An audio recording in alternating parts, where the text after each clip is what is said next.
Đàm Tùng Vận và Trịnh Nghiệp Thành tỏ tình bằng vòng tay quanh eo và chiếc khăn trùm đầu màu đỏ thật gợi cảm. Đàm Tùng Vận và Trịnh Nghiệp Thành, hai diễn viên xuất sắc, đã thể hiện một cảnh lãng mạn thót tim trên màn ảnh. Đó là một khung cảnh nên thơ, Đàm Tùng Vận và Trịnh Nghiệp Thành ôm nhau thật chặt. Ánh mắt họ gặp nhau, như thể thời gian đã ngừng trôi, cả thế giới chìm đắm trong tình yêu của họ. Trịnh Nghiệp Thành nhẹ nhàng choàng chiếc khăn trùm đầu màu đỏ lên đầu Đàm Tùng Vận. Màu đỏ tươi cháy như ngọn lửa, tượng trưng cho cảm xúc rực lửa của họ. Đàm Tùng Vận thì ngượng ngùng dựa vào vòng tay của Trịnh Nghiệp Thành, cảm nhận được hơi ấm và sức mạnh của anh. Cảnh giết người với chiếc khăn trùm đầu màu đỏ quanh eo đầy lãng mạn và dịu dàng. Màn trình diễn của họ rất khán giả có cảm giác như họ đang thực sự ở đó và có thể thực sự cảm nhận được dòng cảm xúc giữa họ. Cảnh này đã trở thành khoảnh khắc kinh điển trong vở kịch và khiến mọi người tràn đầy kỳ vọng vào chuyện tình của họ. Đàm Tùng Vận và Trịnh Nghiệp Thành đã mang đến một bữa tiệc thị giác và cảm xúc cho khán giả bằng những màn trình diễn tuyệt vời của họ. Thục Cẩm Nhân Gia bắt đầu phát sóng. Ban đầu tôi là người theo đuổi Đàm Tùng Vận, nhưng tôi lại trở thành fan của nam chính thứ hai. Nhiều khán giả giống như những quả cà tím bị sương giá đánh gục, rơi vào nỗi cô đơn vô tận. Phải đến gần đây, Thục Cẩm Nhân Gia với sự tham gia của Đàm Tùng Vận và Trịnh Nghiệp Thành mới chính thức được công bố phát sóng. Cư dân mạng không khỏi hét lớn, cuối cùng chúng ta cũng mong chờ rồi, chúng theo dõi bộ phim vì Đàm Tùng Vận, nhưng không ngờ cuối cùng lại bị nam chính thứ hai gây sốc. Mọi người đều biết Đàm Tùng Vận có thể chất có thể cạnh tranh với bất kỳ ai. Trong tác phẩm A Best of Us, cô là nhân vật nữ chính lạc quan, nhiệt tình và rộng lượng. Trong khi yêu nam chính Yoo Woo sâu sắc, cô cũng tuân thủ những nguyên tắc của riêng mình. Đàm Tùng Vận có khuôn mặt trẻ thơ, người khác không thể đoán được tuổi của cô ấy. Cô ấy giống với bộ phim Học đường 100%. Tất nhiên, sự kết hợp cặp đôi phổ biến nhất là 6 tệ một cân tôm mà ai cũng biết. Trong Under the Broca, cô vào vai Yoon Jin-sia, một nữ thám tử coi trọng tình yêu và công lý, sẵn sàng vượt qua lửa và nước vì bạn bè. Trong vở kịch, trò chơi Ren Gia-lung thủ vai. Đặc biệt tình tiết Lục Nghị mất trí nhớ đã trở thành điểm mấu chốt của toàn bộ bộ phim, tình yêu giữa hai người vẫn bền chặt như ngày nào và chưa bao giờ thay đổi. Dù là phim cổ trang hay phim hiện đại, Đàm Tùng Vận đều có thể xử lý dễ dàng. Tuy nhiên, khi đóng chung Ngọc Tâm với Chung Hán Lương 2 năm trước, anh đã bị nhiều người chỉ trích vì cốt truyện quá sáo rỗng. Tuy nhiên, kỹ năng diễn xuất của Đàm Tùng Vận vẫn không chê vào đâu được. Lần này cô đóng vai Ji Jin Gin, một cô gái nóng nảy gặp phải những thay đổi trong gia đình. Từ một cô bé hồn nhiên và tốt bụng, cô dần trưởng thành một nữ doanh nhân thành đạt, truyền bá công nghệ dệt thổ cẩm tứ xuyên đến mọi nơi trên thế giới. Những bộ phim truyền hình trước đây của Đàm Tùng Vận chủ yếu liên quan đến. Bộ phim này xoay quanh việc truyền bá văn hóa thổ cẩm tứ xuyên, điều này làm tăng thêm sức hấp dẫn cho nhân vật do Đàm Tùng Vận thủ vai. Cốt truyện thú vị và diễn xuất tuyệt vời, rất đáng mong đợi. Nam chính do nam diễn viên quyền lực Trịnh Nghiệp Thành thủ vai. Khi Trịnh Nghiệp Thành mới bước chân vào làng giải trí, anh đã tham gia các bộ phim truyền hình thần tượng như Rời Trái Tim và Xin Hãy Yêu Dưới Ánh Trăng Rằm. Trong số đó, CP có Yu Jin Gi đã khiến cư dân mạng phải hét lên rằng rất đỉnh cao. Khi lớn lên, anh dấn thân vào con đường lột xác và thể hiện khả năng diễn xuất cực kỳ xuất sắc trong các bộ phim truyền hình như Rose Walker và Trên Hoa Tiên.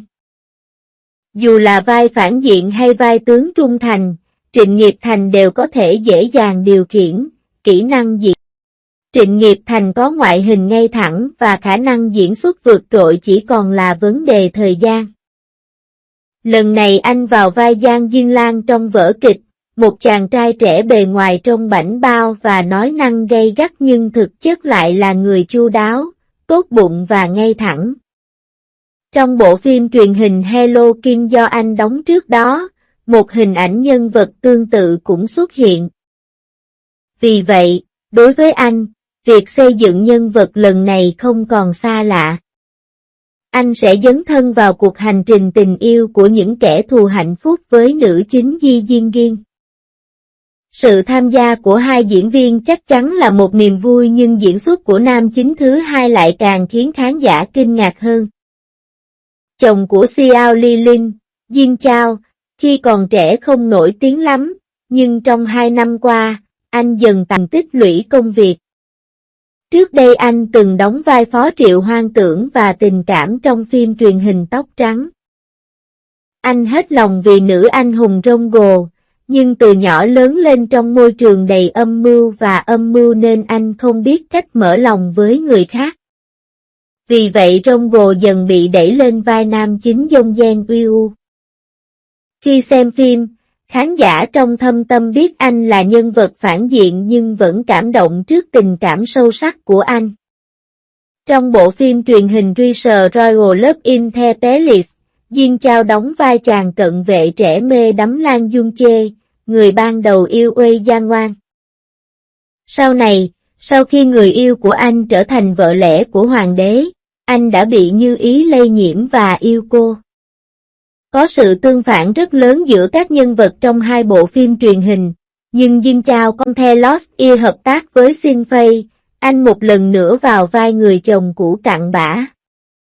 Một lần nữa, cuộc sống lại phải đối mặt với tình thế tiến thoái lưỡng nan khi phải lựa chọn giữa quê hương và sắc đẹp, cuối cùng anh tỉnh ngộ và lựa chọn buông tay. Lần này, Cảnh Siêu mang tài diễn xuất phản diện của mình vào Tứ Xuyên Thổ Cẩm. Trong vở kịch, anh vào vai Bạch Vương Nam Chiếu, người đã thèm muốn công thức bí mật của gia tộc Di từ lâu. Để có được công thức bí mật, anh tìm kiếm cơ hội để tiếp cận nữ chính Ji Jin Gin, sau đó phát động một cuộc truy đuổi. Cách anh tiêu tiền hào phóng như vậy khiến Kỷ Anh dần dần có ấn tượng tốt với anh. Sau đó, do sự can thiệp của nam chính, anh buộc phải tiết lộ ý định thực sự của mình, từ đó bắt đầu đối đầu và đánh. Lần cuối cùng tôi xem một bộ phim cảm động như vậy là khi tôi vào vai Phó Triệu trong phim Tóc Trắng. Kỹ năng diễn xuất của anh ấy đã được cải thiện và tôi tin rằng lần diễn xuất này của anh ấy sẽ còn thú vị hơn nữa. Ngoài hai diễn viên được đề cập trước đó, còn có Giao Suy Oan, người yêu thời thơ ấu của Ji Jin Gin. Anh và nữ chính lớn lên cùng nhau từ nhỏ và yêu nhau sâu sắc, tuy nhiên, cuối cùng vì hôn nhân gia đình, họ buộc phải kết hôn với người khác. Ngoài kỹ năng diễn xuất của các diễn viên, cốt truyện chắc chắn là phần quan trọng nhất của một bộ phim truyền hình xuất sắc. Khi trailer mới ra mắt, khán giả tưởng đây là một vở múa rối cổ trang khác đầy những âm mưu tình ái. Tuy nhiên, khi tôi thực sự nhìn sâu, tôi nhận ra rằng điều này hoàn toàn không phải như vậy. Thổ Cẩm Thục làm nền để kể câu chuyện về những gian khổ của một nữ doanh nhân trong công việc kinh doanh. Chủ đề Thục Cẩm nhân gia rất mới lạ, khiến người ta cảm thấy tươi sáng.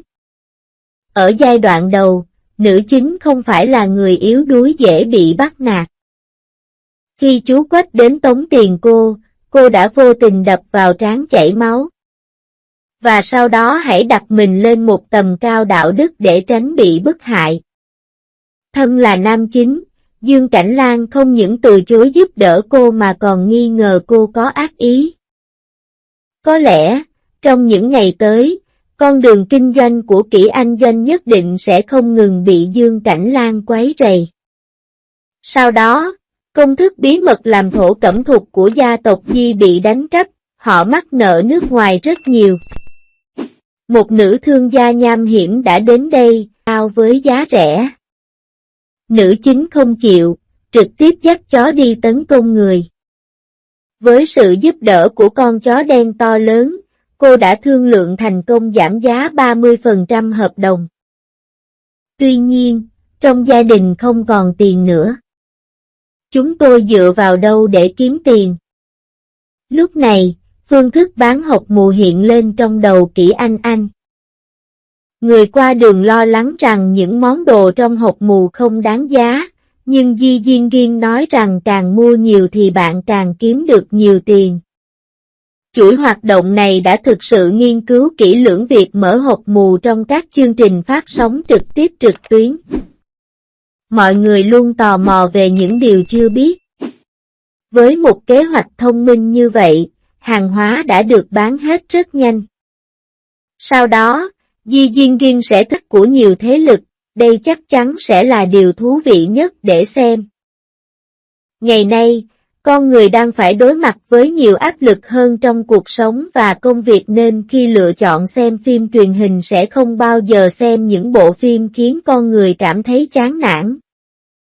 Mọi người có xu hướng tập trung vào những nội dung như báo thù và tái sinh, đó là lý do tại sao thị trường phim truyền hình ngắn tăng trưởng nhanh chóng. Cuốn sách Thục Cẩm Nhân Gia là một thể loại sách có vẻ tàn bạo nhưng lại rất thú vị. Tình thế tiến thoái lưỡng nan mà nữ chính phải đối mặt đã được làm rõ ngay từ đầu. Dù vậy, nữ chính vẫn dựa vào trí thông minh và sự nhanh nhẹn của mình để vượt qua hết cấp độ này đến cấp độ khác. Quá trình đối phó với các thế lực khác nhau trong quá trình này cũng đã trở thành một niềm vui lớn của bộ phim. Phải là thể loại phim tình cảm vợ yêu cải trang thành nữ chính. Nam chính và nam phụ chỉ đóng vai phụ chứ không có ý định thay thế gánh nặng cho nữ chính. Các yếu tố liên quan đến gấm su được sử dụng trong nhiều chi tiết trong vở kịch khiến cư dân mạng có cảm giác như họ đang thực sự ở đó. Cho dù đó là về kỹ năng diễn xuất của diễn viên, cốt truyện hay trang phục, trang điểm và đạo cụ, bộ phim này dường như vẫn hoàn hảo cho đến nay. Nếu cốt truyện tiếp theo không sụp đổ thì có thể đây sẽ là một bộ phim ăn khách có rating cao. Theo cách giải thích của họ, tình yêu trở nên đẹp đẽ và đáng khao khát đến mức con người đắm chìm trong bầu không khí lãng mạn này và không thể quên được nó.